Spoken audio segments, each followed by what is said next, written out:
বালুরঘাটে মুখ্যমন্ত্রী সভার দিনই বিজেপি রাজ্য সভাপতি ডক্টর সুকান্ত মজুমদারের নেতৃত্বে একগুচ্ছ কর্মসূচি পালন করল জেলা বিজেপি। দেওয়াল লেখার মাধ্যমে আসন্ন লোকসভা ভোটের প্রচার শুরু করেন ডক্টর সুকান্ত মজুমদার। এরপর বালুরঘাটের প্রশাসনিক ভবনের পাশে আয়োজিত এক অনুষ্ঠানে তিনি বিশেষ চাহিদা সম্পন্ন শতাধিক মানুষকে সহায়ক যন্ত্র তুলে দেন। সরকারি অর্থ খরচ করে মুখ্যমন্ত্রীর প্রশাসনিক বৈঠকের কড়া সমালোচনা করেন তিনি। দেখুন, মুখ্যমন্ত্রী প্রশাসনিক সভা করছে, অর্থাৎ জনগণের টাকায় পার্টির সভা। প্রশাসনিক সভা হলে তো সাংসদ বিধায়ককে ডাক পাওয়া হয়।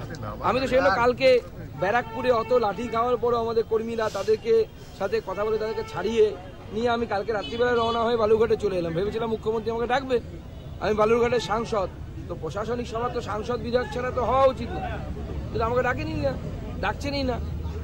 আমরা আমাদের মুখটা কি এমন খারাপ আমরা তো বুঝতে পারছি না। আমরা হতে পারি উত্তরবঙ্গের লোক, তাই বলে এত আমাদেরকে অবহেলা করার কি কারণ আছে আমি তো বুঝতে পারছি না।